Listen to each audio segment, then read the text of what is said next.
Our story begins with a 2002 article in New York Magazine titled Jeffrey Epstein, International Money Man of Mystery. The article was about an unknown financier who had gained a tremendous amount of wealth, knew an incredible number of powerful people, and no one was quite sure how. A few words given to the article by one of Jeffrey's close friends would provide one of the most famous quotes of all time. I came down here in 2007, and back then, there was very little known about Jeffrey Epstein. What people knew about him was that he was stunningly rich. The guy was living a life that most people dream about. He had a $15 to $20 million house here in Palm Beach. He had one of the largest townhouses in New York City, a massive apartment in Paris, his own private island in the Caribbean, a sprawling ranch in New Mexico, a helicopter, 2 airplanes, one a 727. Jeffrey Epstein and Donald Trump. They were both wealthy guys from New York, and they both ended up living a mile apart along Billionaires Row in Palm Beach. They knew each other. Epstein frequented Mar-a-Lago for a time. Palm Beach is a very small town. It's almost impossible to conceive of living there and moving in that world and not hearing rumors about Epstein or not being aware of something odd going on at Jeff's place.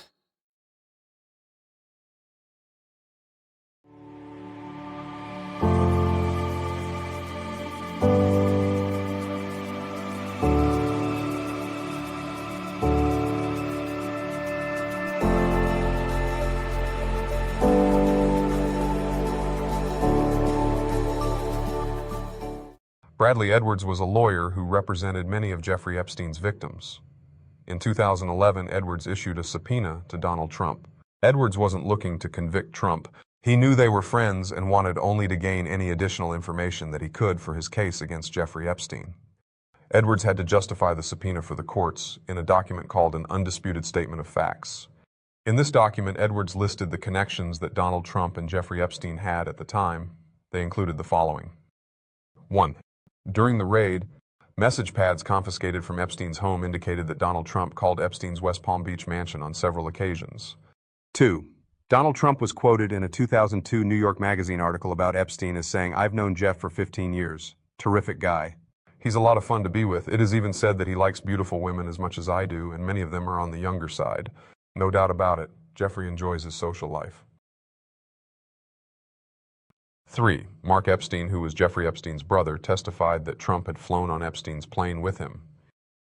4. It was known that Trump had been to Epstein's home in Palm Beach. 5. Authorities found that Epstein's phone directory contained 14 phone numbers for Donald Trump, including emergency numbers, car numbers, and numbers to Trump's security guard and houseman. Yes, you heard that right. 14. 6. In his deposition, Epstein took the fifth rather than answer the question, "Have you ever socialized with Donald Trump in the presence of females under the age of 18? Keep in mind that the deposition was given before Donald Trump was in politics. The prosecutor asked based only on knowledge of their relationship, and he wouldn't have asked if he didn't already know the answer.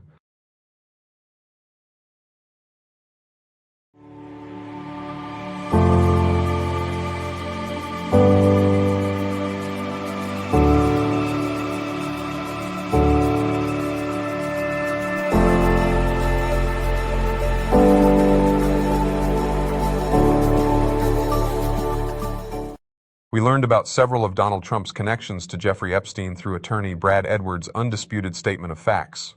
There are a few other connections to keep in mind that will help to create an understanding of the depth of their friendship. Donald Trump and Jeffrey Epstein socialized together fairly often. We know this because there are several photographs of them together. There are also numerous photos of Donald Trump with Ghislaine Maxwell. Ghislaine had been a friend for years and would sometimes set him up with dates. There's also the famous party that was filmed in Mar-a-Lago where Donald Trump and Jeffrey Epstein are seen hanging out. But there are also many lesser-known connections between the two. In this chapter, we'll take a look at some of those connections. Come on in. Go inside. An invitation into Donald Trump's world. Footage from 1992 found in the NBC archives shows the future president welcoming Jeffrey Epstein to his Mar-a-Lago estate. The get-together more than a decade before Epstein pleaded guilty to prostitution charges in Florida. Both men are seen enjoying themselves, Trump pointing out women dancing in front of them. An apparently friendly encounter with a man the president is now looking to distance himself from.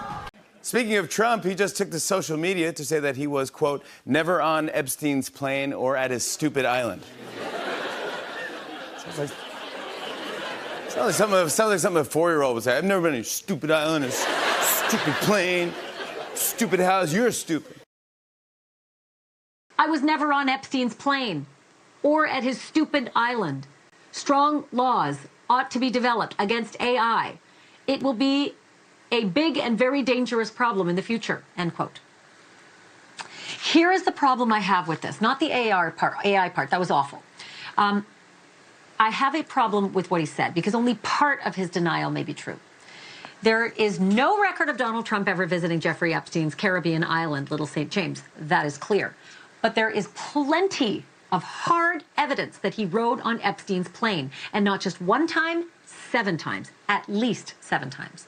And we know that because his name appears in flight logs that are submitted to the FAA.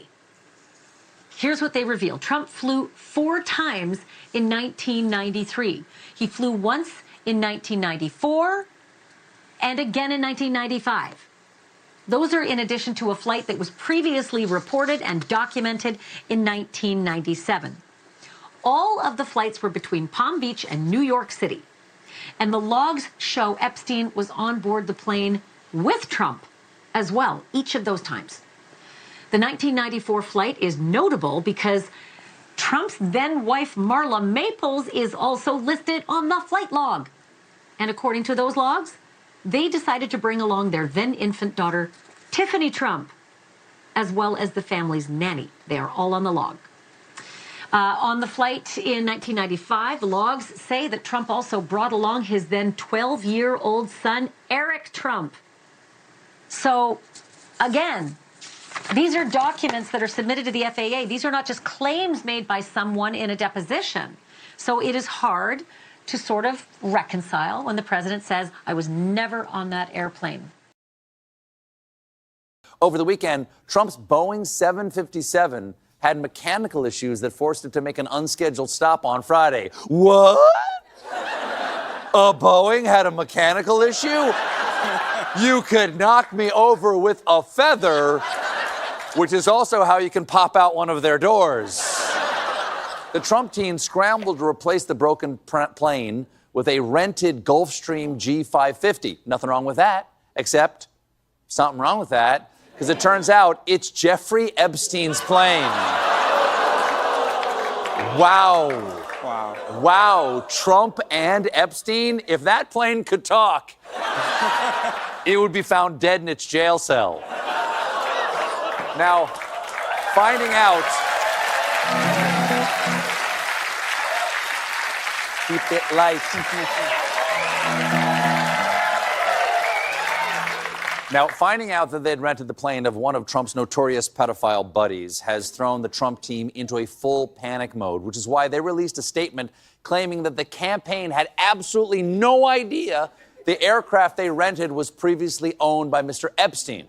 So now they're ditching Epstein's plane, and instead Trump will be traveling to all future events in O.J. Simpson's hot air balloon. In November of 1997, we got something I gotta say very sus. Now, Trump began dating 20-year-old English model Anushka DeGiorgio. But what makes this relationship suspicious is that Anushka DeGiorgio was one of Jeffrey Epstein's sex slaves, again, his words, and she was reportedly introduced to Trump by Ghislaine Maxwell. Check out this article from British tabloid The Sunday Press. Several American millionaires already had their eye on Anushka, but she was there with Robert Maxwell's daughter Ghislaine, who has introduced several of her attractive friends to the property developer, Trump. After their meeting, Trump flew Madam Maxwell and the model south to the Sunshine State, where all three enjoyed a happy weekend together. When they returned to New York, Anushka was installed in one of Donald's many apartments there. Anushka would later become the first British woman to publicly allege her abuse at the hands of Jeffrey Epstein. In her words, "When I was introduced to Jeffrey Epstein, I was young, full of hope and foolishness of a teenager. Jeffrey Epstein manipulated me, coerced me, and abused me. He cannot begin to fathom what he did to us. The phrase Epstein didn't kill himself became a viral meme in the months after his death. And the conspiracy theory keeps popping up both in real life and online, including, amazingly, on the Twitter feed of a member of Congress. And it's gotten a boost from some legitimately disturbing facts about what actually did happen to him inside that prison. Epstein was taken off suicide watch in the days before his death, despite a previous suicide attempt. There are reports that video footage from outside his jail cell is missing or unusable.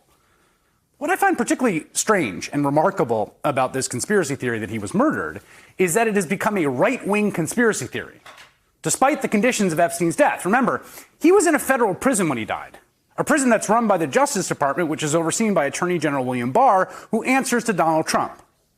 That's who had custody of Epstein when he was taken off suicide watch, who was in charge when the guards didn't check on him and when the camera footage went missing. It was all on William Barr's watch. Also, Trump was friends with Epstein for years. The two men repeatedly partying together in the presence of young women. So if you've got questions about Jeffrey Epstein's death, those questions should really go to William Barr, who worked for Donald Trump. And then, amid all of this, who does Donald Trump pick as his defense lawyers in his impeachment trial? Alan Dershowitz and Kenneth Starr. These two famous attorneys represented Epstein more than a decade ago and helped him get a sweetheart deal. And now, a message from the President of the United States. My fellow Americans, I would like to address reports alleging that I was friends with billionaire convicted sexual predator Jeffrey Epstein and attended his infamous parties. Sure, I told New York Magazine in 2002 that Epstein is a terrific guy. But that was before I found out that I said later in the same sentence that he likes beautiful women on the younger side. I knew I had to cut off our relationship right then and several years after there. And why would I go to Epstein's home? I don't want to be reminded of the things I've seen there. According to a report from the New York Times, in 1992, Donald Trump held a party that featured just himself and Jeffrey Epstein as the host, and the attendees were only 28 young girls. That, of course, is according to a man by the name of George Harane, who ran American Dream Enterprise, and he claimed in an interview that he organized the event after a request from Donald Trump. And again, this event was in 1992, before any of the criminal charges against Epstein. That doesn't excuse it.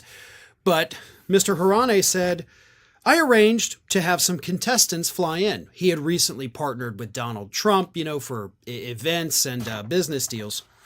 At the very first party, I said, who's coming tonight? I have 28 girls coming. It was him and Epstein. I said, look, Donald, I know Jeff really well.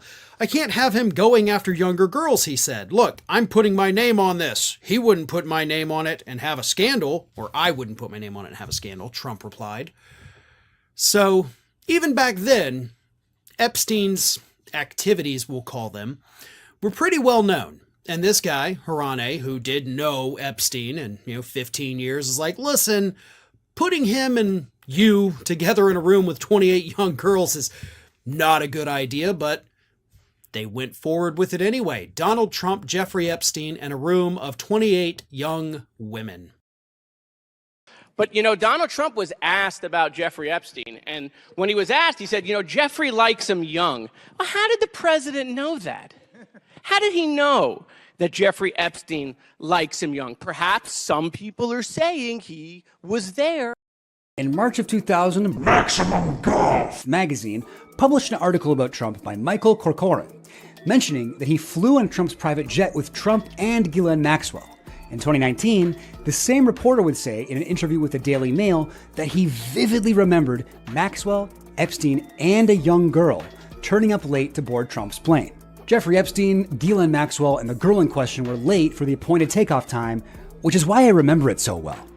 Trump was extremely angry about that. He was screaming, "Never be late for someone else's plane. That's the number one rule." But he liked him enough to wait. What I do remember thinking about the girl, though, is that she was pretty, attractive. She was of an indeterminate age, though I realized she was young. I thought she could be anywhere from 15 to 20. She wore noticeable makeup and had obviously spent time prepping to look nice for the flight. Acosta tweeted this morning saying the crimes committed by Epstein are horrific, and I am pleased prosecutors are moving forward with a case based on new evidence. Now, the tweet comes after House Speaker Nancy Pelosi called for Acosta's resignation, saying Secretary Acosta engaged in unconscionable agreement, and Pelosi claims this agreement was known by the president when he appointed Acosta to his cabinet. Take a listen to how President Trump responded to that today. I feel very badly, actually, for Secretary Acosta. Ghislaine Maxwell is in prison, and a lot of people want to know if she's going to turn in powerful people. And I know you've talked in the past about Prince Andrew, and you've criticized Bill Clinton's behavior. I'm wondering, do you feel that she's going to turn in powerful men? How do you see that working out? I don't know. I haven't really been following it too much. I just wish her well, frankly. Mr. President, the other day a reporter asked you about Ghislaine Maxwell. You said, quote, I just wish her well, frankly. I've met her numerous times over the years, especially since I lived in Palm Beach, but I wish her well, whatever it is. Mr. President, Ghislaine Maxwell has been arrested on allegations of child sex trafficking. Why would you wish such a person well? First of all, I don't know that, but I do know that she has. She's been arrested for that. You know that. Friend or boyfriend, Epstein, was either killed or committed suicide in jail. She's now in jail. Yeah, I wish her well. I'd wish you well. I'd wish a lot of people well. Good luck. Let them prove somebody was guilty. I mean, do you know that so you're saying you hope she doesn't die in jail? Is that what you mean by wish her well? Her boyfriend died in jail, and people are still trying to figure out, how did it happen? Was it suicide? Was he killed? And I do wish her well. I'm not looking for anything bad for her. I'm not looking bad for anybody. And they took that and she's a child sex, alleged child sex trafficker. Big deal. But all it is her boyfriend died. He died in jail. Was he killed? Was it suicide? I do. I wish her well. So President Trump sat for a big sit-down interview with Axios' Jonathan Swan, made all kinds of news, had an interesting exchange on coronavirus and testing and deaths and all of those things. But he also had another very eyebrow-raising exchange regarding his thoughts and feelings on Ghislaine Maxwell. This comes, of course, on the heels of previous comments that Trump had made about wishing her well, which caught everyone by surprise. I mean, first of all, he's trying to play this part like he doesn't really know what the allegations are. How can you not know? Everybody in the country knows what the allegations are, right? Jonathan Swan has to explain to him that she is being tried for sex trafficking, that is what she is accused of. And the other bizarre thing here, Rachel, is that we learned last week from one of the alleged survivors here that she had said that Bill Clinton had been on Jeffrey Epstein's island as well. That seems like the sort of thing that Trump would be all over, like delighted to talk about and go in on the conspiracy theories and the whole thing. And instead, he has this bizarre line that he's sticking to about how he wishes her well. Like, what is going on here? It is super odd. I don't have an explanation for it other than like he's either not watching it closely or he is and has like thoughts he's not saying. It's the whole thing is very unclear. You had an extraordinary dinner, I think, in London, didn't you, where Donald Trump was there and Epstein and Prince Andrew and Bill Clinton. I mean, as well. So the small dinner party, and you're sitting there with all these extraordinary people. You know, I was very young and very impressionable, and, you know, Jeffrey was a very charismatic man. You know, he would walk into a room and people would take notice. With him and Ghislaine, it was kind of like teamwork. He had the finance, she had the black book, and they were a great pair together, and kind of together they were sort of taking over the world. But that dinner party, they were sort of, so how many people were there? Not many. I would say probably about 14 people, 14 maybe. people, and that includes President Bill Clinton, President now Donald Trump, Jeffrey Epstein, and Prince Andrew. I mean, that's an extraordinary dinner party. Moving right along to January of 1993, and we've got another photo of Trump, Eric, and Ivanka photographed with Epstein at the grand opening of the Manhattan Harley-Davidson Cafe. In December 1993, at Trump and Marla Maples' wedding at the Plaza Hotel in New York, David Jones snapped this photo of a man who looks a lot like Epstein. Is it him? I can't be 100% sure, but I will say it would be a very on-brand move for Epstein to wear jeans to a wedding. Now, here's a nice photo from January 1995 of Epstein and Maxwell at a Mar-a-Lago party. So in April of that year, Trump and Epstein were photographed at a Victoria's Secret Angels party. Moving on to the year 2000. In February, we've got a photo of Trump, Epstein, Melania, and Maxwell hanging out at another Mar-a-Lago party. Maxwell showed up to the party looking like a denim cigar lounge lampshade. Royal nonce Prince Andrew was also in attendance that night, who Trump will later claim not to know. Is Donald Trump the infamous Doe number 174? Is Donald Trump Doe 174? I want to start with this great piece by Business Insider. This just broke, this news. It sure looks like Donald Trump was disguised as Doe 174 in the newly unsealed Jeffrey Epstein documents, it says. A federal judge unsealed the names of nearly 200 Does, and it appears that Donald Trump may be Doe 174. And it may also be the case that Donald Trump's lawyers were trying to secretly fight behind the scenes from having his name released, according to this investigative report. None of Jeffrey Epstein's many clients have ever been charged with a sex crime.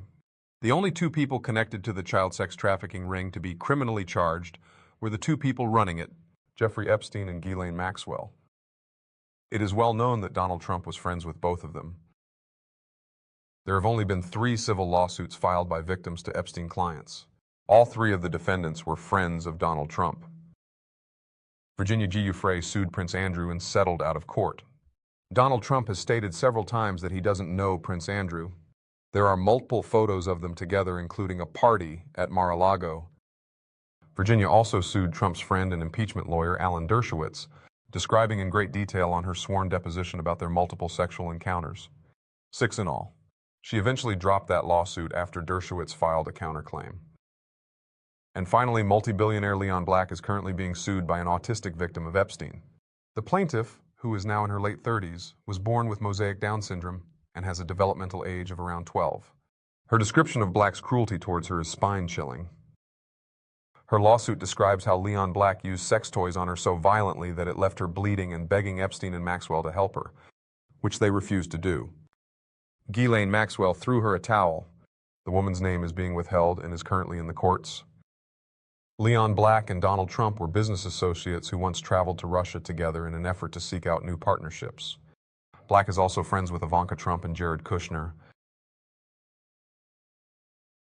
Michael Wolff, who wrote Fire and Fury, released a bunch of audio recordings that he had with the late Jeffrey Epstein, specifically talking about his relationship with Donald Trump. Notably, in one, he talks about how close friends he was with Donald Trump for 10 years, and he also seems to have some inside information about the Trump White House after Trump wins in 2016, which would also indicate, he had not been excised from Trump's circle to the extent that Trump had previously claimed. Let's take a listen to that.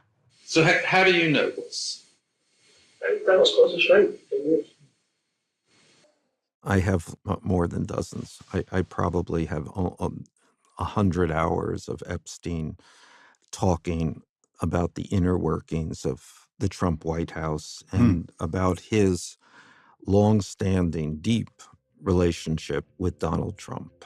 We can put the tear sheet up on the screen here. This is from the Daily Beast that reported on the contents of this audio. They say they did an audio analysis and matched Epstein's voice to, previous depositions that he had given.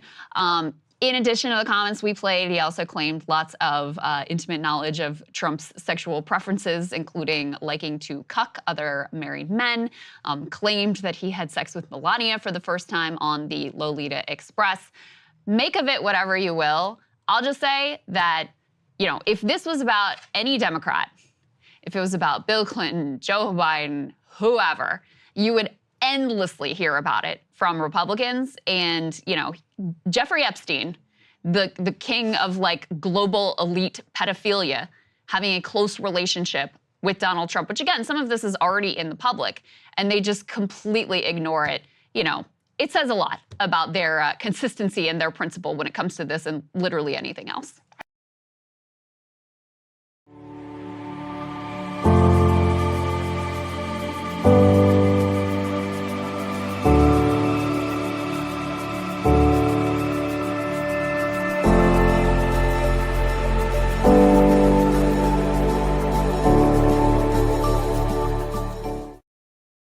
We know with a great degree of certainty that Jeffrey Epstein had recorded guests abusing his young victims. Epstein likely used these videos as leverage for a blackmail operation. Here are the main pieces of evidence that point to this conclusion. 1. When authorities first raided Epstein's estate, it was noted that surveillance equipment had been set up, but all the servers had been removed. There were also no tapes. This leads to the belief that Epstein had been tipped off about the raid. 7 months into the case, detectives executed the search warrant at Mr. Epstein's residence. They opened the doors and went up the winding staircase into his ornate and bizarre world. Pictures of young kids, half naked,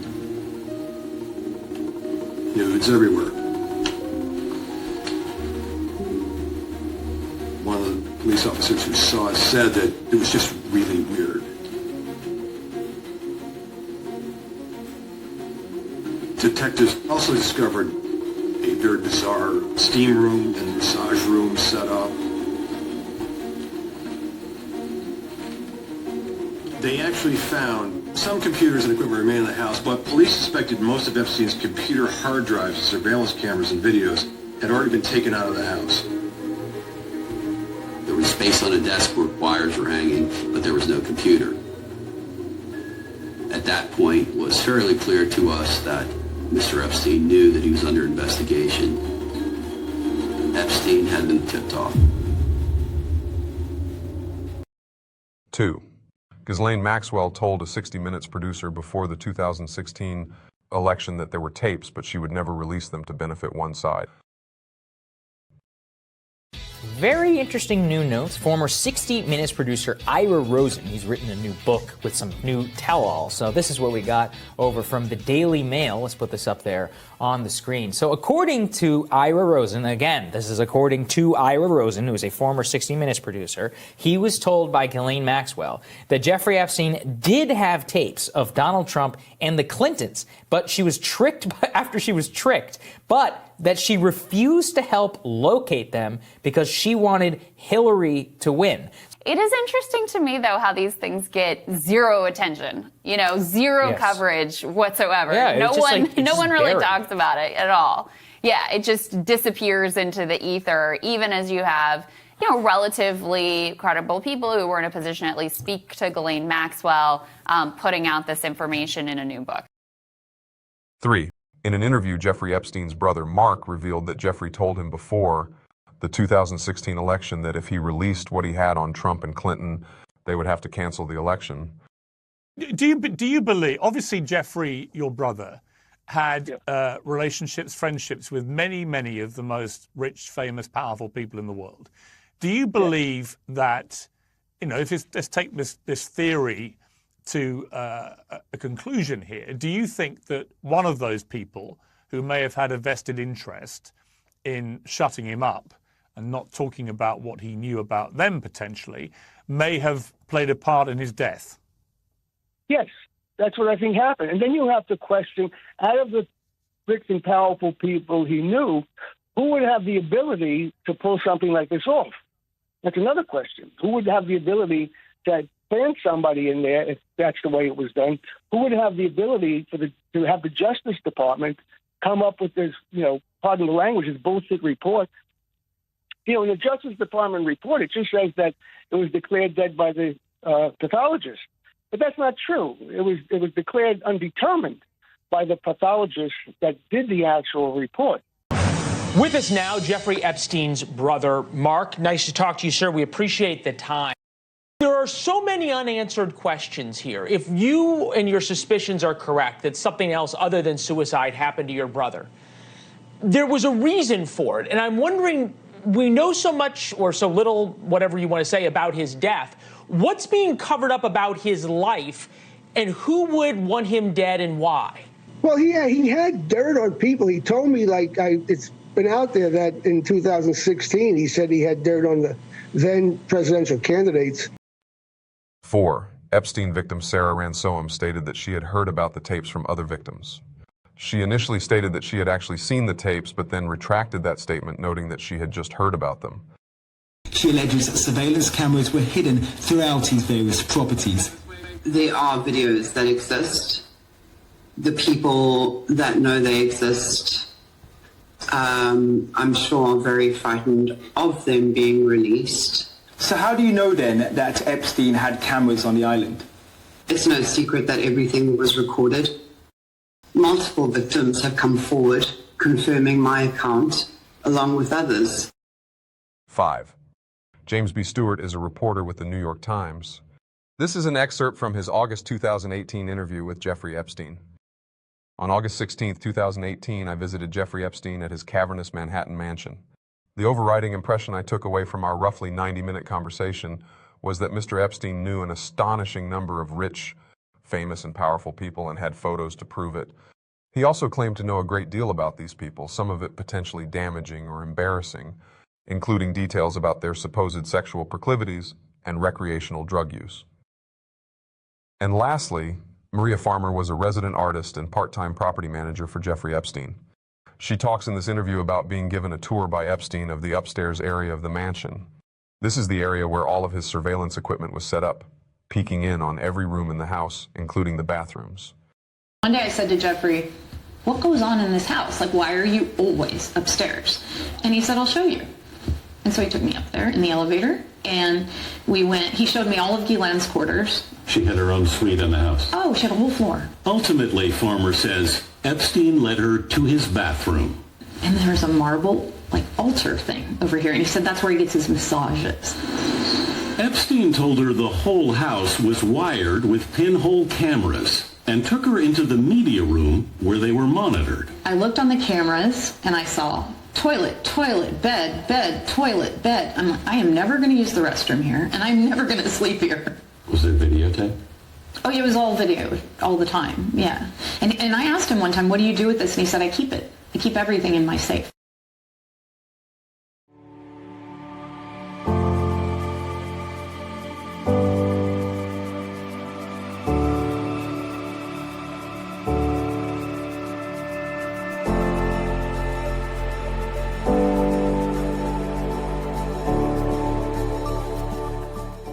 A victim using the pseudonym Jane Doe testified at the Ghislaine Maxwell trial.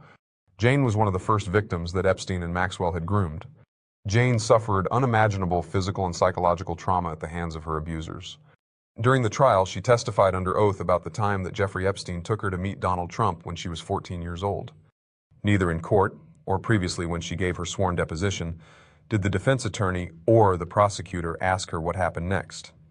It seems like an obvious question when a witness testifies that when she was a 14-year-old sex slave, her 50-year-old handler took her to visit his 50-year-old friend. Why she wasn't asked will remain a mystery. During one of my encounters with Jeffrey Epstein, he took me to Mar-a-Lago, where he introduced me to its owner, Donald Trump. I was 14 years old at the time. Jeffrey Epstein elbowed Mr. Trump playfully, asking him, referring to me, "This is a good one, right?" Mr. Trump smiled and nodded in agreement. They both chuckled, and I felt uncomfortable. I was too young at the time to understand why. All right, now to stunning new developments in the trial of Ghislaine Maxwell, a woman identified only by the pseudonym Jane. She says disgraced financier Jeffrey Epstein took her to meet Donald Trump in the 1990s when she was just 14. Jane testified that both Ghislaine and Jeffrey Epstein sexually abused her when at the age of 14. We're now on cross-examination, and there are a couple of headlines here. One, during cross-examination, the defense attorney asked her whether she said Jeffrey Epstein introduced her to Donald Trump. She said yes.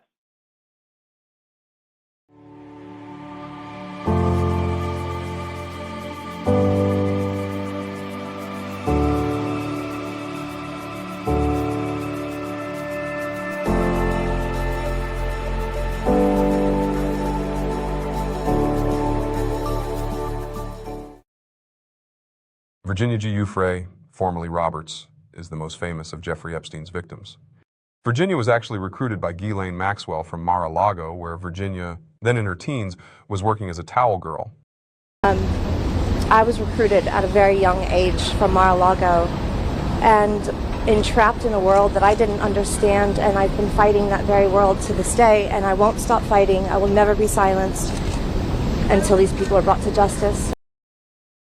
At the heart of all of this, of course, is Jeffrey Epstein, and I wonder how much you knew about Jeffrey Epstein and what he was up to and what he was forcing your daughter to do.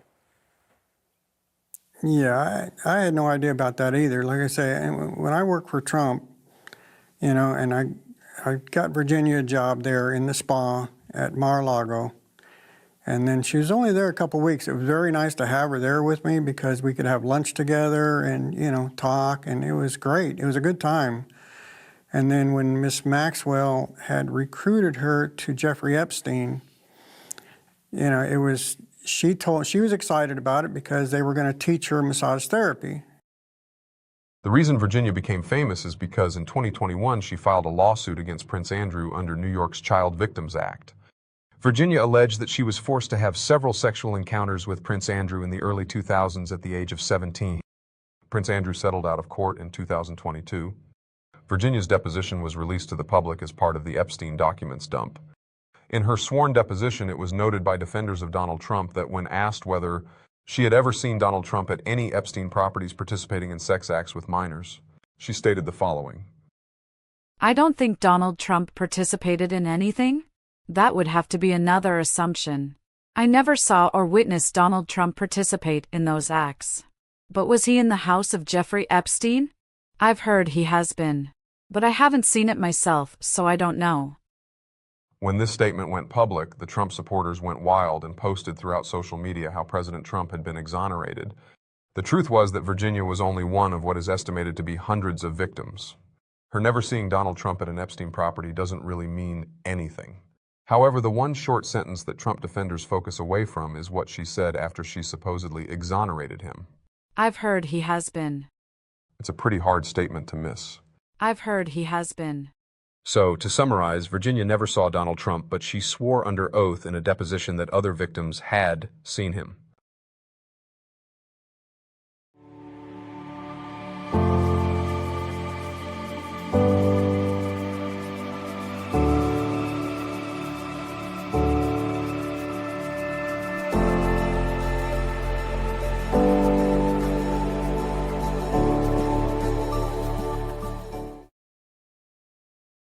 The last batch of the Epstein documents contained emails that were sent by victim Sarah Ransom to DailyMail.com columnist Maureen Callahan. Sarah was attempting to put an end to Epstein's sexual assaults by bringing his abuses to light. Sarah wrote that an unnamed friend, a fellow victim who she calls Jen, was one of the many girls who had sexual relations with Donald Trump, including at Epstein's New York townhouse. The case number, if you want to put it in, it's 1:15-CV-07433-LAP. This appears to be, and we don't know, this could all be bullcrap. All of the case documents could be bullcrap, right? So let's be very clear about that. But what we do know is that this document is within the entire file set. You could go to page 316 if you do it in order. And it says here, this is all it starts with. Like, there's nothing before it. It just says Exhibit 6, and then it literally says this. Several girls at any one time. She confided in me about her casual friendship with Donald. Mr. Trump definitely seemed to have a thing for her, and she told me how he kept going on about how he liked her pert nipples. Donald Trump liked flicking and sucking her nipples until they were raw. One evening, when we were showering together, she showed me her nipples. They looked incredibly painful as they were red and swollen, and I remember wincing when I looked at them. I also knew she had sexual relations with Trump at Jeffrey's New York mansion on regular occasions, as I once met Jen for coffee.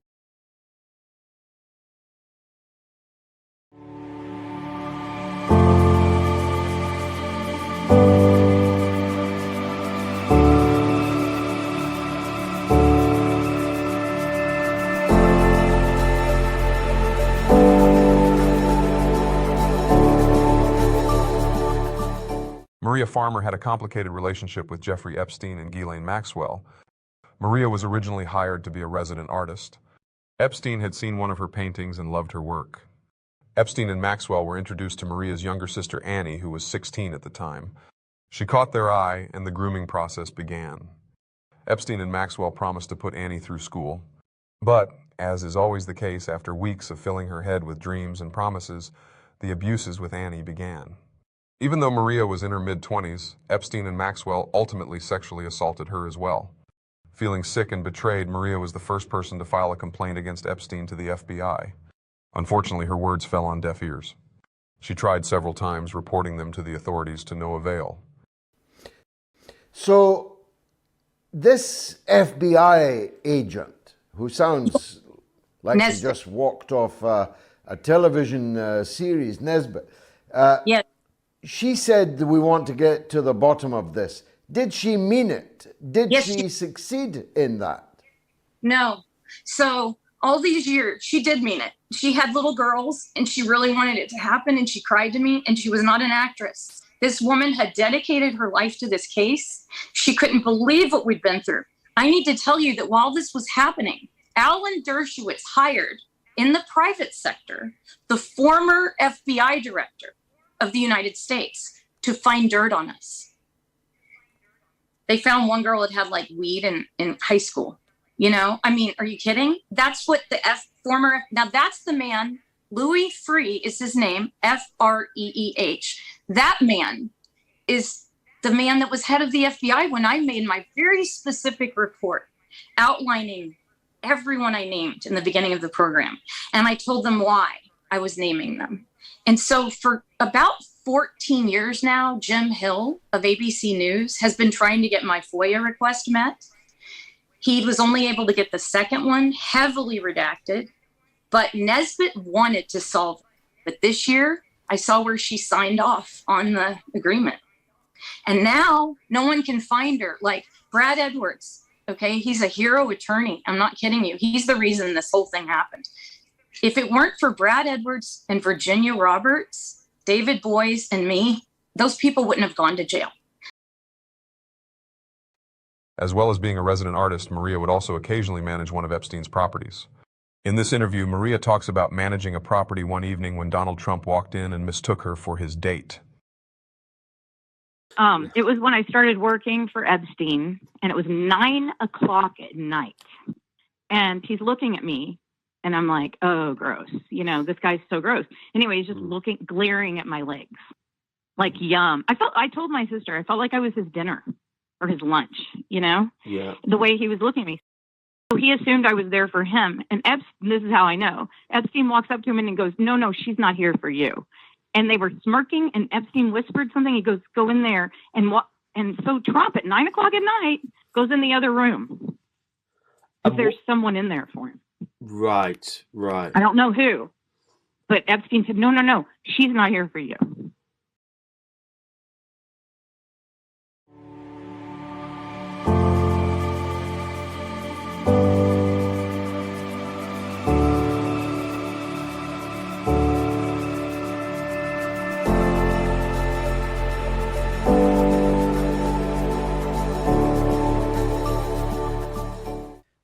Let's talk about Donald Trump and rape, because it's Monday and seems like a good topic. We've been telling you about the Jane Doe who filed 3 federal complaints about Donald Trump, against Donald Trump, for alleged child rape in connection with a party that she attended involving not only Donald Trump, but also Jeffrey Epstein. And this allegedly happened back in 1994. The alleged victim was 13 years old at the time. And we have not learned that much about the victim until now. We now know that the accuser is Katie Johnson. The most recent federal filing includes 3 affidavits, one from Katie Johnson herself, previously known to us as Jane Doe, plus 2 more, an eyewitness named Tiffany Doe and also a Joan Doe, a classmate of Johnson's back from 1994. Now, Johnson's story has been the same this entire time throughout all of these court proceedings. She recalled being approached by Tiffany, who allegedly worked for Jeffrey Epstein at the time. Tiffany invited Katie Johnson, who was then an aspiring model, to an event in Epstein's home to get to know people and maybe get a modeling job. And throughout the summer of 1994, the lawsuit alleges that Johnson endured, quote, savage sexual attacks by both Donald Trump and Jeffrey Epstein. Katie Johnson is the only Epstein victim who officially filed a lawsuit against Donald Trump. She alleges that Donald Trump sexually assaulted her and raped her on 4 different occasions. These rapes occurred in 1994 when she was 13 years old. Katie's original lawsuit filed in California was thrown out by the judge. She had filed a civil rights suit but failed to actually state an applicable civil rights claim. Katie filed a second lawsuit in New York with two highly credible lawyers guiding her, Thomas Mager and Lisa Bloom. Katie withdrew her second claim after a hacker hacked into Lisa Bloom's server and Katie's personal details were found out. Up until that point, Katie was simply known as Jane Doe. After that, the death threats came pouring in, including a bomb threat. And the day that Katie was scheduled to live stream her press conference to the world, she panicked and walked away for good. Jane Doe has received numerous threats today, as have all the Trump accusers that I have represented. She is living in fear. She has decided that she is too afraid to show her face. She's been here all day, ready to do it, but unfortunately, she's in terrible fear. Katie gives a vivid and horrifying description in her sworn affidavit of the 4 encounters she had with Donald Trump. None of Katie's allegations have ever been debunked, nor has she ever retracted any of her statements. The only reason that she didn't follow through with her lawsuit was because of the barrage of death threats that she faced by Trump supporters. In 2016, Katie gave an interview to the British tabloid, the Daily Mail. She gave graphic details of her encounters that are all confirmed in her affidavit. The Daily Mail also confirmed her story with a witness to all the encounters, Tiffany Doe, an Epstein recruiter and coach who witnessed all of the encounters. We learned from Katie and Tiffany's testimony that Jeffrey Epstein provided coaches for his clients with girls like Katie who were virgins and didn't know how to pleasure a man. The coach would sit in on the session and guide the victim according to the client's instructions. For normal-minded people, it is impossible to process this kind of depravity. But both the victim and her witness have sworn in an affidavit to the validity of these encounters, under the threat of perjury for making a false statement. During our first encounter, Mr. Trump didn't really talk to me at all. He spoke at me, but he was talking to Tiffany more, telling her what he wanted me to do. I thought he felt like he was too good to even speak to me. Tiffany told me what I needed to do. Anything he did say to me wasn't that great. Like, you need some work. I was 13. I didn't know what I was doing. Mr. Trump said very little to me during that first encounter other than I reminded him of his daughter. After I finished the sex act, he made a comment that I wasn't great, before putting on his pants.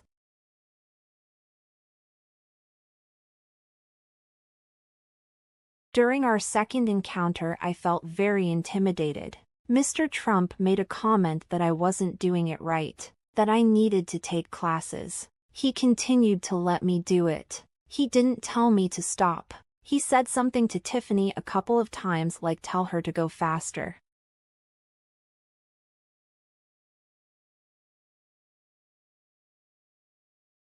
For the third encounter, Mr. Trump had another girl and I dress as maids and pretend to clean the room. The other girl, Maria, was 12 years old. I felt she was going through the same thing as me, in that she was being forced to be there somehow. So we cleaned and then very clumsily kissed, and Mr. Trump caught us making out on the job as part of the role play. Mr. Trump then ordered us to carry out a string of sex acts on each other and on him. After he finished, he said we both could have done it better and then left. We never saw him again that night.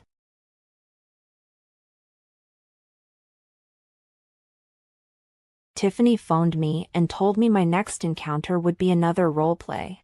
When I arrived, she told me what it was. I'm like freaking out. So you want to tie me to a bed and play out a rape scene with a man?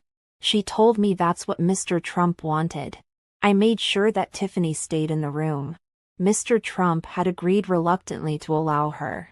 He was pretty rough with me. I was already tied to the bed. He pushed me around and tore off my clothes and then attempted to rape me. I started crying and I asked him to stop, and I asked Tiffany to come over, but he kept on going. Tiffany tried to intervene, but she was pushed away. Mr. Trump said, "What did you think this was gonna be?" He was very abrasive and I just started crying and I screamed and said, "Please don't." And he slapped me and told me to shut up, and then he ripped my panties off. After he finished, he got up and started putting on his clothes. He was disgusted by the fact I was crying. Mr. Trump didn't use a condom and I was worried about getting pregnant. He basically said that I should be proud that he would even allow me the opportunity, and if I got pregnant I could get an abortion. With that he threw $400 onto the floor. Tiffany made clear she wasn't happy with him. And then Jeffrey Epstein came in and he saw that there was money on the floor and got mad. He asked if I had asked for the money and said that he was going to be the one to pay me and said it wasn't mine to take.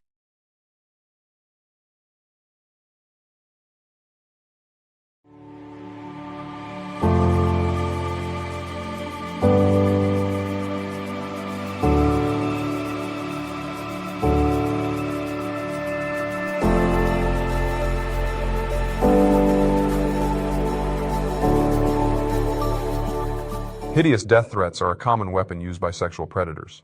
Some wonder if the threats do more damage than the abusive acts themselves. It was not uncommon for Jeffrey Epstein to issue threats to his sex slaves, not only threatening them if they were to ever talk, but also their families. The point being that Donald Trump's threats to Katie were not an anomaly, but the norm in that horrifying world. Defendant Trump stated that I should never say anything if I didn't want to disappear like Maria, a 12-year-old girl who was forced to be involved in the third incident with Mr. Trump. Maria had not been seen since Mr. Trump said he was capable of having my whole family killed. In her sworn affidavit, Tiffany Doe tells us how her life has been threatened by Jeffrey Epstein, especially now that she's speaking out. After leaving the employment of Mr. Epstein in the year 2000, I was personally threatened by Mr. Epstein. He said that I would be killed and my family killed as well if I ever disclosed any of the physical and sexual abuse of minor females that I had personally witnessed by Mr. Epstein or any of his guests. I am coming forward to swear to the truthfulness of the physical and sexual abuse that I personally witnessed of minor females at the hands of Mr. Trump and Mr. Epstein, including the plaintiff, during the time of my employment from the years of 1990 to 2000 for Mr. Epstein. I swear to these facts under penalty of perjury, even though I fully understand that the life of myself and my family is now in grave danger. I declare under penalty of perjury that the foregoing is true and correct. A woman has filed a new lawsuit against Jeffrey Epstein's estate and the co-executors of that estate, claiming that Epstein and Ghislaine Maxwell raped and sexually trafficked her and threatened to feed her to alligators if she ever told anyone. The lawsuit says in 2008, the then 26-year-old woman went to Jeffrey Epstein's Palm Beach mansion supposedly to cut his hair. Instead, she says she found a naked Epstein who proceeded with Maxwell's assistance to brutally rape plaintiff. The woman says she was going to call police, but two men showed up claiming they were police and threatened to arrest and deport her and take away her 8-year-old son. The lawsuit says Epstein and Maxwell forced her to drive to Naples along the way, picking up her son, and when she kept crying, stopped at a large body of water infested with alligators and threatened to throw her in to be devoured, as they said other women had been in the past. And I went to the NYPD because the night I rolled into town in New York in my Ryder truck, I pulled up to my apartment and Jeffrey Epstein had one of his butler's sons, Leslie's son, living in there. And so all my stuff was gone and he painted the whole place black. And so I walk into this black apartment and the phone's ringing and it was Ghislaine. And I was terrified. And she said, Maria, I'm going to burn your home, your life, your career's already burned, your family's going to burn, your friends are going to burn, and we're going to burn all of your art. Jeffrey made it very clear that if I ever told anyone, went to the authorities, that he would kill me and my family. And my trauma was almost like a cancer inside my body. It just grew and grew and grew and grew.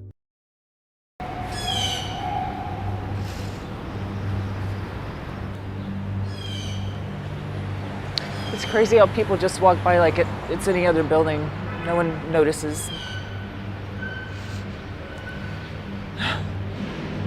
It's ironic that he had so many security cameras, as if he was going to be hurt or threatened by someone, when he was the monster. It was everyone else that needed to be protected.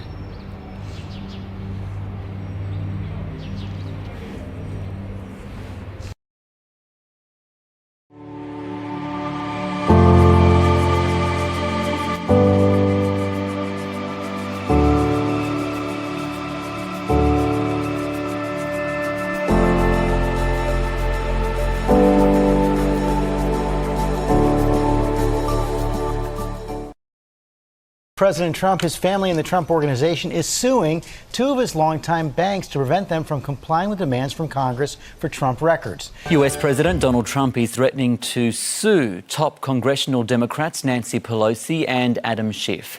Former President Donald Trump is now countersuing writer E. Jean Carroll for defamation. Former President Donald Trump has sent a formal notice to CNN threatening to sue the network for defamation if it doesn't abide by his requests. Today, in conjunction with the America First Policy Institute, I'm filing as the lead class representative a major class action lawsuit against the big tech giants, including Facebook, Google, and Twitter. This is amazing. Trump is threatening to sue Fox News for running a Lincoln Project ad. Donald Trump is taking on George Stephanopoulos. The former president has filed a defamation lawsuit against the ABC host. Former President Donald Trump filed a lawsuit this week against Hillary Clinton, the Democratic National Committee, and numerous top Democratic officials. In a tweet posted Sunday afternoon, Republican presidential hopeful Donald Trump said, quote, "Just to show you how unfair Republican primary politics can be, I won the state of Louisiana and get less delegates than Cruz. Lawsuit coming." And breaking overnight, former President Trump has filed a $100 million lawsuit against his own niece and 3 New York Times reporters. But the film includes some very controversial scenes, including one where Trump rapes his ex-wife Ivana. The Trump campaign is not at all happy about this. In fact, they said that they are planning on suing. Donald Trump and his campaign are fighting mad about a Democratic PAC's use of Trump's own words to discourage Republicans from requesting mail-in ballots. And now Trump's campaign is threatening to sue. We will be suing in Nevada, and that's already been taken care of. We'll probably file something tomorrow. It's what he has called fake news. The president's campaign filed a libel lawsuit against the New York Times yesterday. Donald Trump's lawyers have now threatened to sue ProPublica. They have sent a cease and desist letter saying, "How dare you make these accusations? If you don't get rid of it, we're going to sue you." Donald Trump has asked a federal judge to temporarily stop the FBI from reviewing the material it seized from his home in Florida 2 weeks ago. In a lawsuit, the former U.S. president also asked the court to appoint what's called a special master. Just in the last hour, Trump tweeting that he might sue Cruz over questions about his citizenship. Yeah, so Gia, the Trump campaign is actually threatening a lawsuit after it received a bill from the Target Center for $530,000. Now, that would pay up front for security and other expenses during his rally tomorrow. Attorneys for former President Donald Trump have filed a lawsuit against his former fixer, Michael Cohen, and they're asking for $500 million. The former president has just filed a lawsuit against New York's Attorney General Letitia James, who's been investigating the former president and his company. Every woman lied when they came forward to hurt my campaign. Total fabrication. The events never happened. Never. All of these liars will be sued after the election is over. This is Donald Trump threatening to sue the women who are accusing him of sexual misconduct. Let's take a list here. You get 11 women. Look at this list. 11 women that have come forward since the tape of Trump making those lewd comments first surfaced. And these alleged assaults, some of them taking place more than 3 decades ago. The first one allegedly happening on a plane in 1980, and the last one we know of allegedly happening during a Miss Universe pageant in 2013. Most of the accusations are similar, groping, kissing, this kind of thing. The lawsuit has been Donald Trump's favorite intimidation tool for decades. He uses it to hammer his enemies and opponents into submission. But for all the hundreds of lawsuits he's launched in his career, there are 2 very interesting omissions. This person. During our first encounter, Mr. Trump didn't really talk to me at all. He spoke at me, but he was talking to Tiffany Moore, telling her what he wanted me to do. I thought he felt like he was too good to even speak to me. Tiffany told me what I needed to do. Anything he did say to me wasn't that great. Like, you need some work. I was 13. I didn't know what I was doing. Mr. Trump said very little to me during that first encounter other than I reminded him of his daughter. After I finished the sex act, he made a comment that I wasn't great, before putting on his pants. And this person, I personally witnessed the occasion where Mr. Trump forced 13-year-old Katie Johnson and a 12-year-old female named Maria to perform oral sex on him, and witnessed his physical abuse of both minors when they finished the act. it is extremely puzzling why a man who uses lawsuits as a weapon to gain the advantage over all perceived enemies would allow two women to accuse him of the worst thing that a man could possibly be accused of: the rape of a child. The fact that Donald Trump never threatened to sue Katie Johnson or Tiffany Doe is highly suspicious. And there is something he did do that creates even more suspicion and leads one to believe that he knows that Katie's allegations are true. You're about to hear from the reporter who obtained that secretly recorded audio. And then there was Ronan Farrow. Ronan was definitely underestimated by pretty much everybody, I believe. A reporter and witness to a cultural shift that would define an era. Thousands joining marches and rallies. It was a movement that swept the country, demonstrating against harassment of women, demanding equality and change. from the nation's capital to the red carpets of Hollywood. Why do you think you were able to get so many women to trust you? I was fortunate to come at this story in a cultural moment where brave sources were starting to come forward and chip away at the dam, and where people were saying enough. More than 80 women, according to the New York Times, coming forward publicly with accusations against arguably the most powerful man in Hollywood, Harvey Weinstein. I thought he was a war hog from hell. I thought he was the single most ugly person I'd ever seen in my life. I was able to tell this story because people were brave as hell, and they are still being brave as hell and refusing to shut up. Ronan Farrow is a brilliant investigative journalist whose courage and superhuman persistence revealed to the world that Harvey Weinstein was a hideous monster. Because Weinstein was an incredibly powerful man, mainstream media attempted to crush Ronan's story. But he relented, and thanks to his fearlessness, millions of women found the courage to step forward and speak their voice, staying silent no longer. Ronan Farrow claims in his book Catch and Kill: Lies, Spies, and a Conspiracy to Protect Predators that AMI CEO David Pecker was in close contact with Donald Trump when the Katie Johnson rape allegations were made public in a 2016 lawsuit. National Enquirer editor Dylan Howard assured Trump's personal lawyer at the time, Michael Cohen, that they would track down the woman with the rape allegation and see what they could do about her. There was no opportunity to buy this story. David Pecker, a longtime friend of Trump's, only found out about the lawsuit after it was filed. Dylan Howard tried to use his influence to convince Katie's lawyer, Lisa Bloom, to drop her client. Lisa Bloom refused to consider any kind of payoff to buy her silence. Bloom told Newsweek magazine that she was representing Katie Johnson for free and strongly believed her allegations. So here's what we know. Donald Trump threatened to sue all of his accusers. He also talked directly about many of them, in most cases saying that he never even met them or that they were too ugly to sexually assault. But he never mentioned Katie Johnson. We also know that he never attempted to bury any of the 24 sexual assault allegations with the aid of his friend David Pecker at the National Enquirer. Jessica Leeds, Jill Harth, Karen Johnson, and Kristen Anderson all claimed in their allegations that Donald Trump attempted to fondle their genitals. Those are catastrophic revelations to come to light for a presidential candidate. E. Jean Carroll accused Donald Trump of rape, and his strategy was to publicly mock her. Donald Trump didn't feel compelled to have David Pecker bury any of these stories. There was only one allegation that he attempted to have buried, and that was Katie Johnson's.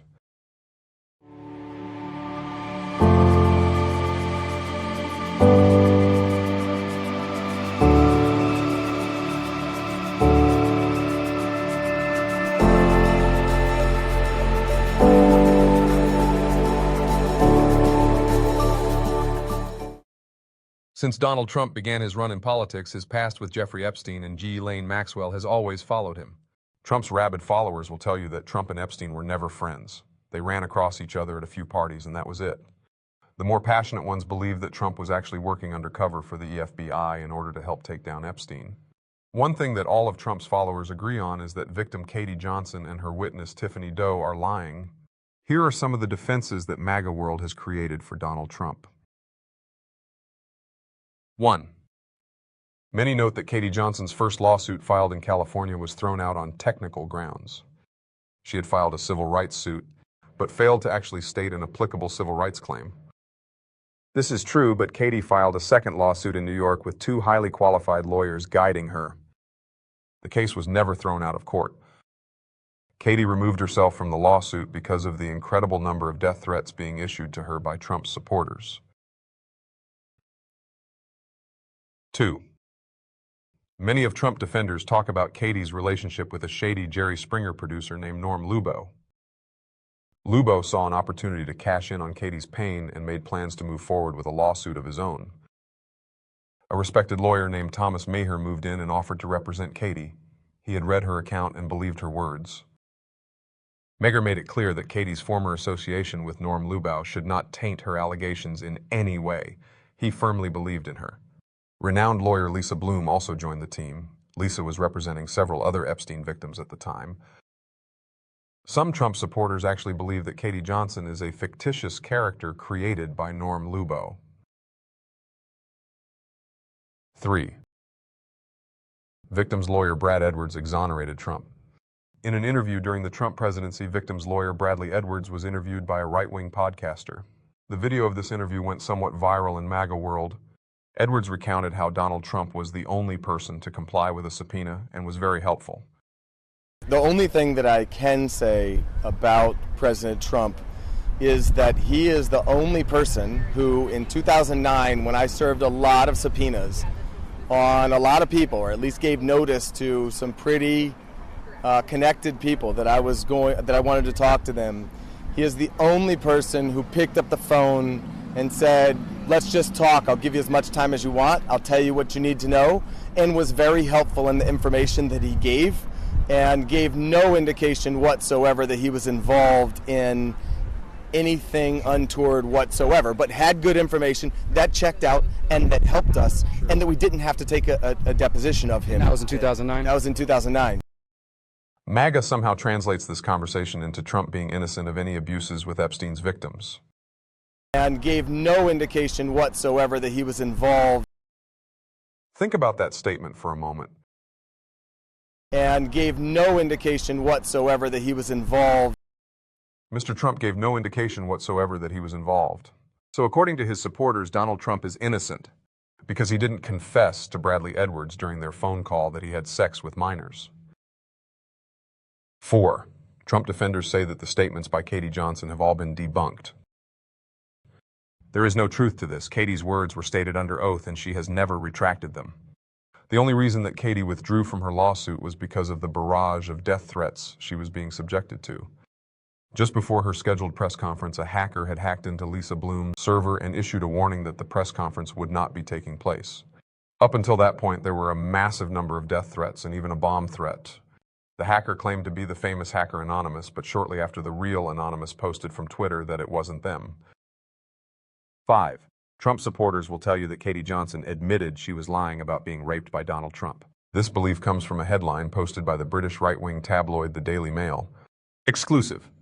Troubled woman with a history of drug use who claims she was assaulted by Donald Trump at a Jeffrey Epstein sex party at age 13. Made it all up. There is a very interesting history behind this headline. Only 3 days earlier, Katie had given an interview with The Daily Mail. The Daily Mail is the most right-wing tabloid in the United Kingdom, and it's obvious from the headline that the intent of the article was to discredit Katie's allegations before the 2016 election. The problem was that the interview turned out to be a bombshell. Katie's graphic description of what Trump and Epstein did to her is sickening and heart-wrenching. The Daily Mail also interviewed Katie's witness, former Epstein recruiter Tiffany Doe. Tiffany confirmed to the Daily Mail that everything Katie stated in her interview was true. After the interview was posted, someone from Team Trump was clearly not pleased. Only 3 days after Katie's bombshell interview was published, the Daily Mail posted their completely false headline. If you read the article, you'll find out that Katie never retracts her statements. The Daily Mail knew that the headline itself would do enough damage and soften the impact of her previous interview. The actual content of the article was irrelevant. 6. Many Trump supporters say that the reason they know Trump never abused Katie is because as soon as he found out what Epstein was up to, he parted ways with him. This is a nonsensical defense with no basis in reality. It totally goes against Trump's own words about hanging out with Jeffrey Epstein for 15 years and that Jeff was a terrific guy that liked his women on the younger side. 7. Another popular defense of Donald Trump is that he banned Jeffrey Epstein from Mar-a-Lago when he found out that Epstein was hitting on a member's daughter. Trump knows how to grab attention and other things, but now one best-selling crime writer is also turning heads with a new book that reveals the Mar-a-Lago owner actually kicked out South Florida financier Jeffrey Epstein. The incident allegedly took place at Mar-a-Lago back in 1999. One chapter in the book, Filthy Rich, details how Epstein was a regular at the club, but that all ended when a member's young daughter complained to her wealthy father. While relaxing at Mar-a-Lago, she had been approached and invited out to Epstein's house. The girl said that she had gone and that Epstein had tried to get her to undress. The girl's father had gone directly to Trump, who in no uncertain terms told Epstein that he was barred from Mar-a-Lago. There are several variations to this story. There is evidence that Trump did kick Epstein out. It has been more widely reported that their split was over a dispute with a Florida real estate deal. Both Epstein and Trump were bidding on a mansion, and it became very ugly. Apparently they had a falling out over a mansion. I was reading a story about it. Over like when he sold him? Or no, they were both trying to buy some super exclusive property that was like the crown jewel of Palm Beach. It was this 6-acre mansion that overlooks the ocean. It's on the beach. It's beautiful. That's and it's a apparently hell of a plantation for girls. Well, Well, it's also one of those things where, like, if you're in a part of these communities, there's certain properties that are iconic, and to own them would elevate your social status. Like, did you hear Trump bought the mansion de Chaumobo? So, like, it had like some elite shit. It had like a name to it. The place is off the charts. If you see it on TV, like, you get a sense. That's not it. What is this? I thought that was a cane. Apparently, he's known to having a famous walking stick. I thought you were showing Epstein and Trump. He did have the cane. What was the house? Yeah, Google the house that they competed about. Trump and him competed over a house. Like, it's got many 8 waterfalls. Well, it's really old, I think. 14-year-olds in every room. It's like if someone was like a super billionaire character and I don't know, name some famous man, like the Hearst Castle. Okay. The Hearst Castle for sale. They'd all be trying to get it. Trump and Epstein's friendship reportedly soured after they fought over a $41 million Palm Beach mansion. 2 weeks after the home's auction, cops received a tip about underage women at Epstein's house. Oh, shit. Man. That was Candyland. Yeah. Let's see if they have pictures of the place. That's like a Taj Mahal. Look at that thing. Yeah.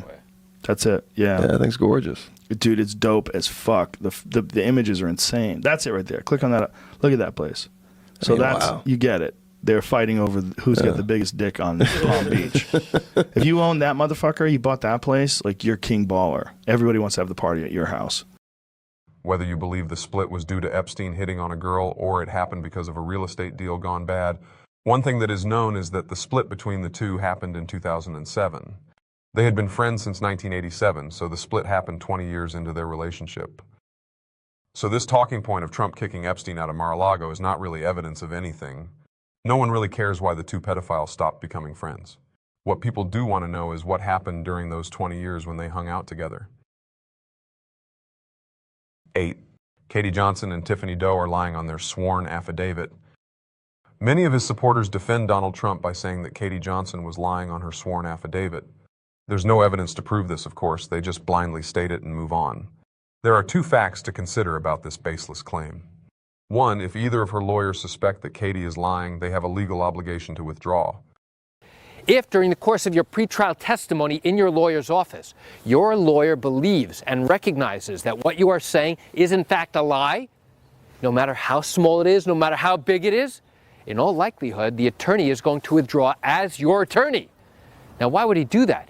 It's because your lawyer has an ethical obligation not to put on proof, not to put on testimony that he knows to be a lie, that he knows to be inaccurate. That is suborning perjury, where now you know that a witness has testified falsely. You can't put that witness up at trial.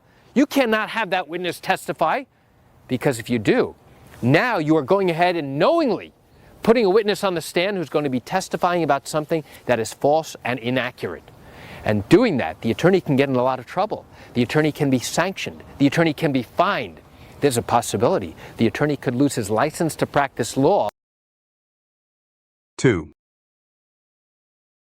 If any of her statements are found to be false, she could face jail time. So what's the real repercussion here?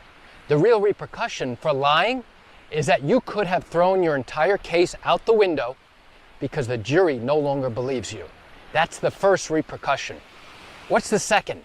Let's say you lied about your income and you lied about your tax returns. Now you raise the possibility, I say possibility, that the judge is going to refer your matter and your lying to the district attorney in the county in which your case is pending. In that instance, now you run the risk of being investigated and prosecuted for lying under oath during the course of your trial. And that could have separate repercussions, because now you have converted what would be a civil litigation case, a civil case trying to obtain money as a form of compensation. Now you have to deal with a criminal case where the prosecutor from the state of New York is now potentially bringing charges against you for lying under oath in your civil lawsuit. Neither Katie or Tiffany have any incentive to lie and risk going to jail.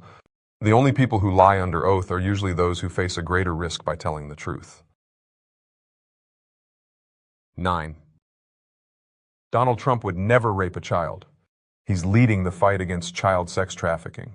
Donald Trump is the new Moses. In 2023, the movie Sound of Freedom was released. It dove deep into the horrifying world of child sex trafficking and brought it into the spotlight. The star of the movie was actor Jim Caviezel, who had played Jesus in Mel Gibson's Passion of the Christ. Right-wing influencers pushed the movie with tremendous force. It was declared that anyone who didn't go see the movie must be a pedophile. Something that organically took place during the frenzy of this movie's release was the crowning of a new champion to end child sex trafficking. This new Moses was none other than Donald Trump. We have to do a lot more, and we got to start with Donald Trump. What do you mean? Well, he's got to be in there because he's going to go after the traffickers. Do you think he understands that? We were with him last night. Oh, I didn't know that. Yes. Yeah. Oh, so he's going to be moved to do something. I didn't know that. Oh, he wasn't here last night. This is the new Moses. I mean, I'm still Jesus, but he's the new Moses. Pharaoh, let my children go free. All right. Our country will not rest until we have put these vile organizations out of business and rescued every last victim. And we will not stop until we have stamped out the menace of human trafficking once and for all. Crowning Donald Trump as the new champion to end child sex trafficking is like crowning Hannibal Lecter as the new champion to end cannibalism. To understand the profound hypocrisy of this disturbing alliance, we'll take a short visit into Trump's past, beyond his relationship with Jeffrey Epstein. Before the turn of the century, having sex with minors was just kind of a thing that rich and powerful men did. In the music world, it was just assumed at some point that your favorite rock star had sex with a minor. It just wasn't shunned upon like it is now. Artists like the Rolling Stones and Ted Nugent wrote songs about having sex with underage girls and no one batted an eye. And when it came to rock stars raping minors, there were none more famous than Elvis Presley. When Elvis Presley first took to the stage in the mid-1950s, conservative America had a heart attack. But his young fans, particularly his young female fans, couldn't get enough of the soon-to-be king of rock and roll. Many of those admirers are now distinguished elders, and while they continue to adore Elvis, they're also revealing some long-held secrets. It seems the king actually dated quite a few of them when they were young teenagers. While we've always known that Elvis fell in love with 14-year-old Priscilla Bayou, what has been hidden until now was his infatuation with young girls. It was well known in the 80s and 90s that Donald Trump hosted parties featuring underage girls looking to hook up with powerful men. It wasn't really a big deal back then. It's just kind of what he did. Trump hosted several parties with his pedophile friend John Casablancas. Casablancas was a fashion icon who ran the elite model agency. Several women accused Casablancas of abusing them when they were minors. He famously groomed his third wife, Aline Wermelinger, from the age of 15 and married her when she turned 17. He and Donald Trump would occasionally co-host parties with young girls. Some of the attendees have talked about their experience. I remember this Italian girl, extremely naive, who couldn't speak any English. She was easy prey. They were all around her. We were a bunch of kids, just put there with all these older men. And then down this large staircase, in front of all of us, there was Donald Trump, and behind him there were 3 actors. I don't want to name them because they're all still around. They came down the stairs and spread out like sharks among the girls, who had broken up into little clusters throughout the room. During the 5-day competition, it was very clear that there were opportunities to go out and party with Donald. The contestants were led to believe that if you were nice to certain people, good things will happen to you, and I think that's why girls were going out. I remember attending a dinner with John Casablancas and Donald Trump. This time it was a private area, a big table and lots of girls. I'd say around 10 to 15 of us, all between the ages of 14 and 18. It was just us models, Trump and John. We were all underage, but we were offered drinks. I went home early, but other children stayed.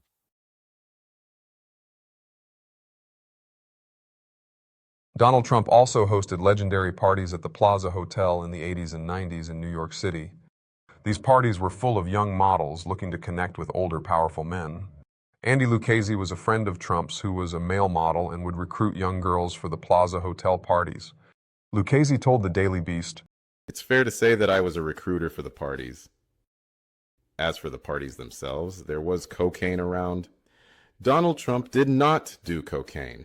He was in control of himself. Girls? Well, of course. But did he have sex with his female party guests? So, he's a man with a woman. How old were they? A lot of girls, 14, look 24. That's as juicy as I can get. I never asked how old they were. I just partook. I did partake in activities that would be considered controversial today." When Donald Trump owned several beauty pageants, one of the perks was being able to walk into the dressing room of the contestants and see half-dressed or naked teens. He bragged about doing this to Howard Stern. I mean, some of these foreign girls, Mr. Trump, in my country, we say hello with vagina. And well, you could also say, as the owner of the pageant, it's your obligation to do that. So you have done that. Now, I'll tell you the funniest is that I'll go backstage before a show. Yes. And everyone's getting dressed and ready and everything else. And, no men are anywhere. And I'm allowed to go in because I'm the owner of the pageant, and therefore I'm inspecting it. I'm inspecting. I want to make sure that like everything is good. You're there. Yeah, the dress. Is everyone okay? They're standing there with no clothes. Is everybody okay? And you see these incredible-looking women. And so I sort of get away with things like that. He just came strolling right in. There was no time to put on a robe. Some girls were topless. Other girls were naked. The time that he walked through the dressing rooms was really shocking. We were all naked. He came backstage and was looking me over like I was just a piece of meat. No one dreams of being ogled when you're a little girl wanting to wear a crown.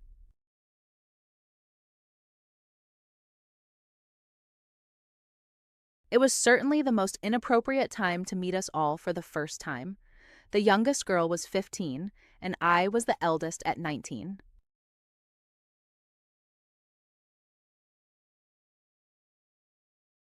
Donald Trump also had this now famous exchange with a preteen girl in a shopping mall.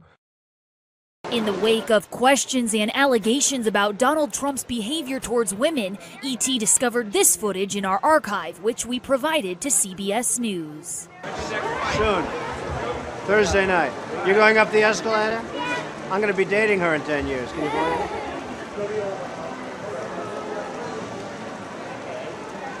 Okay.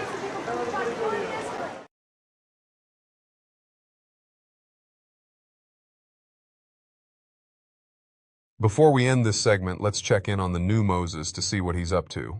What's up, guys? It's your boy, Benny. So people are losing their minds because the man who shut down human sex trafficking across our southern border is now screening a movie, the #1 movie in the world, Sound of Freedom, at his private club. That man's name is Donald Trump, and the people who made that movie, Jim Caviezel, Tim Ballard, and Angel Studios, held a private screening at Donald Trump's Bedminster Club last night. Bedminster in New Jersey. The screening was really, really a beautiful sight to behold. I was watching along with many on social media. Jack Posobiec tweeting this image of Donald Trump. You can see right there, classic hair, next to Jim Caviezel, saying President Trump sits in the front row with Jim Caviezel on one side, Tim Ballard, the man that the movie is based on the other side. He hasn't moved an inch since the film began. This tweet doing numbers, 10,000 retweets. So this is what it looked like. They screened it outside. Very cool showing here. Donald Trump said, "You made this the hottest movie in the world. It's made $100 million. They are on a run today." But people are saying, of course, the liberal media tried to trash it as an anti-human trafficking film, QAnon influenced. Interesting how they actually trotted out predator protectors at Bloomberg and at The Guardian, people who have openly advocated for reducing crimes for people who commit sex crimes and commit horrible acts against children, to bash this movie. Well, seems like you should maybe have a little star by your name saying this person is a predator. I told Tiffany that I could get pregnant because Mr. Trump didn't use a condom. Mr. Trump said that I should be proud that he would even allow me the opportunity, and if I got pregnant, I could get an abortion. Then he threw $400 onto the floor in my direction. 10.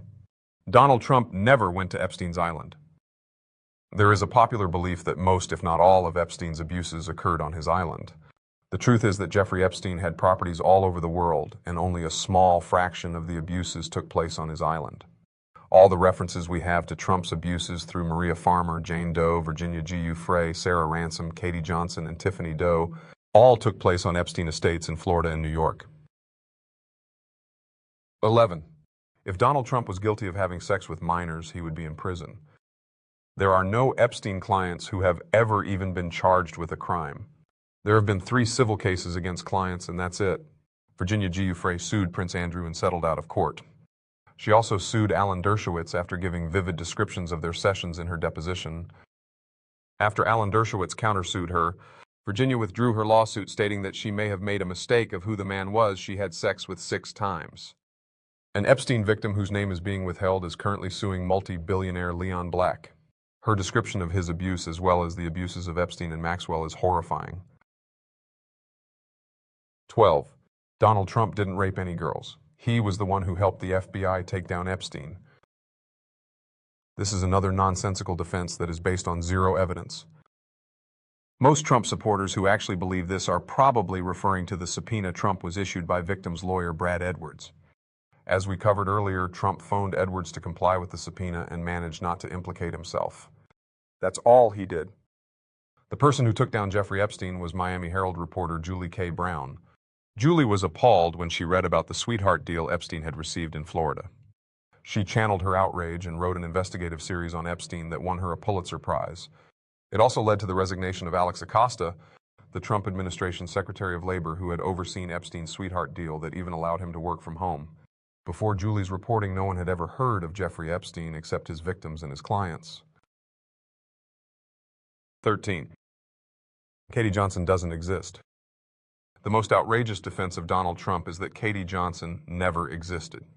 The fact that Katie Johnson filed a sworn affidavit is seen in photos with her lawyer Lisa Bloom, had a lengthy interview with the Daily Mail, has a witness who swore under oath to the abuses Katie has described, and even made her own YouTube video talking about her abuses, is irrelevant to these people. And finally, 14. Donald Trump is a white hat operative who helped to take down Jeffrey Epstein.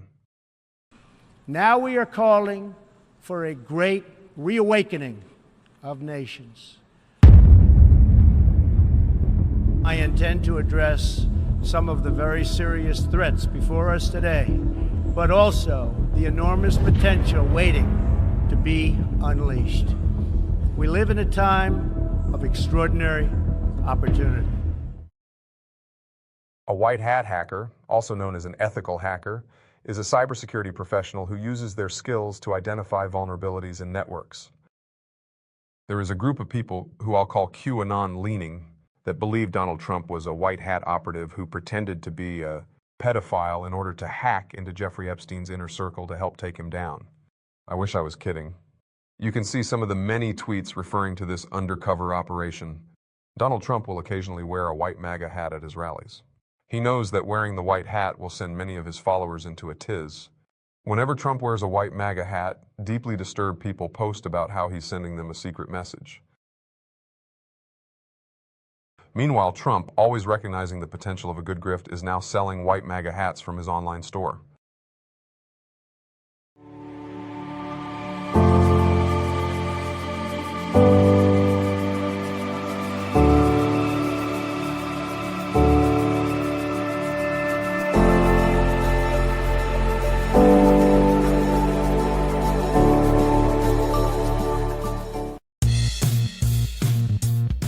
Tell number 5. The first thing you should look at when the flop comes out is your opponent's eyes. If their eyes quickly glance at their chips, that means they like what they see. Number 4 tell you should look at. When you're playing in a poker game and you're going to get ready to bet, if you notice out of the corner of your eye that your opponent is reaching for chips early, that should tell you something. He's either going to raise you or call you. Tell number 3. When a guy splashes his chips really aggressively and puts his whole arm out like that, that's a sign that he's trying to scare you. What does that mean? He doesn't have a really good hand. He's probably bluffing. The number 2 tell is watching for guys that speak gibberish. I talk a lot at the table. One of the reasons for that is I get a read off my opponent. If you ask a person a question like, what's the weather like? And they give you an answer that makes absolutely no sense, it's probably because they're nervous, because they're bluffing. And the number 1 secret tell that you're going to get right here and now is, oh, never mind. What am I, crazy? I'm not giving you that one. You'll have to learn it on your own. Would you declassify the 9/11 files? Yeah. Would you declassify JFK files? Yeah.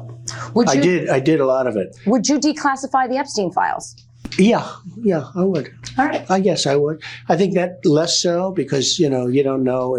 You don't want to affect people's lives if it's phony stuff in there because there's a lot of phony stuff with that whole world. But I think I would. Do you think that would restore trust? Help restore trust? Yeah, I don't know about Epstein so much as I do the others. Certainly about the way he died. It'd be interesting to find out what happened there because that was a weird situation and the cameras didn't happen to be working, et cetera, et cetera. But yeah, I'd go a long way toward that one. The other stuff I would definitely do the January 6th. Okay, that was hilarious. And 9/11, yeah, absolutely. Kennedy, sure. Epstein, I guess so. I mean, less so. Not Epstein, less so. Why don't you just give it away? He's in the file. He said he might declassify some very interesting documents. Let's listen to this. Would you declassify the Epstein files? Yeah, I would. Guy, declassify Jeffrey Epstein files? What do you think? And the rest of that list. That last one is extra interesting. Yeah, it is extra interesting, I would like to see that. I think a lot of Americans would like to see that. That originally aired on Fox and Friends, but was cut off right when Donald Trump said, yeah, I would. And then everything else he said was a major backtrack. By the way, it's incredibly significant news anytime Donald Trump talks about Jeffrey Epstein, anytime anyone in a position of power talks about Jeffrey Epstein, for what it's worth, for a news outlet, I think actually to get Donald Trump talking like that about Jeffrey Epstein is a pretty big story. So how do you end a documentary that did a deep dive into the friendship between the world's 2 most famous pedophiles? You can't really. There is no way to just wrap it up. We have just completed a 90-minute journey that gave witness to a grotesque sublevel of the human experience that we're just not equipped to process. So we'll end this journey with a simple comparison. We'll compare the sworn statements of 2 extraordinary women made under oath under the threat of perjury and physical harm with the provably false statements of a known pathological liar. Mr. President, Ghislaine Maxwell has been arrested on allegations of child sex trafficking. Why would you wish such a person well? First of all, I don't know that, but I do know that... She has. She's been arrested for that. First of all, he's trying to play this part like he doesn't really know what the allegations are. How can you not know? Everybody in the country knows what the allegations are. Donald Trump was asked about the prince. I don't know Prince Andrew. I don't know Prince Andrew. I don't know Prince Andrew. I don't know Prince Andrew. I don't know Prince Andrew. I don't know Prince Andrew. I don't know Prince Andrew. I don't know Prince Andrew. I don't know Prince Andrew. I don't know Prince Andrew. But it's a tough story. It's a very tough story. I don't know him. No. But after those comments, photos of Trump were being circulated online, including some showing Trump and his then-girlfriend Melania with the prince and Epstein at the same Mar-a-Lago event almost 20 years ago. And these photos from the Duke of York's Twitter page show Trump and the prince together in June of this year. You had an extraordinary dinner, I think, in London, didn't you, where Donald Trump was there and Epstein and Prince Andrew. And Bill Clinton. I mean, as well. So the small dinner party, and you're sitting there with all these extraordinary people. I was never on Epstein's plane or at his stupid island. There is plenty of hard evidence that he rode on Epstein's plane, and not just one time, 7 times, at least 7 times. I was not a fan of Jeffrey Epstein, and you watched people yesterday saying that I threw him out of a club. I didn't want anything to do with him. That was many, many years ago. It shows you one thing, that I have good taste, okay? Now, other people, they went all over with him. They went to his island. They went all over the place. He was very well known in Palm Beach. His island, whatever his island was, wherever it is, I was never there. Find out the people that went to the island. But Jeffrey Epstein was not somebody that I respected. I threw him out. In fact, I think the great James Patterson, who's a member of Mar-a-Lago, made a statement yesterday that many years ago I threw him out. I'm not a fan of Jeffrey Epstein. I personally witnessed Mr. Trump physically threaten the life of the plaintiff. If she ever revealed any details of the physical and sexual abuse suffered by her at the hands of Mr. Trump, I swear to these facts under penalty of perjury, even though I fully understand that the life of myself and my family is now in grave danger. I declare under penalty of perjury that the foregoing is true and correct. Immediately following this rape, Defendant Trump threatened me that, were I ever to reveal any of the details of Defendant Trump's sexual and physical abuse of me, my family and I would be physically harmed if not killed. I declare under penalty of perjury that the foregoing is true and correct.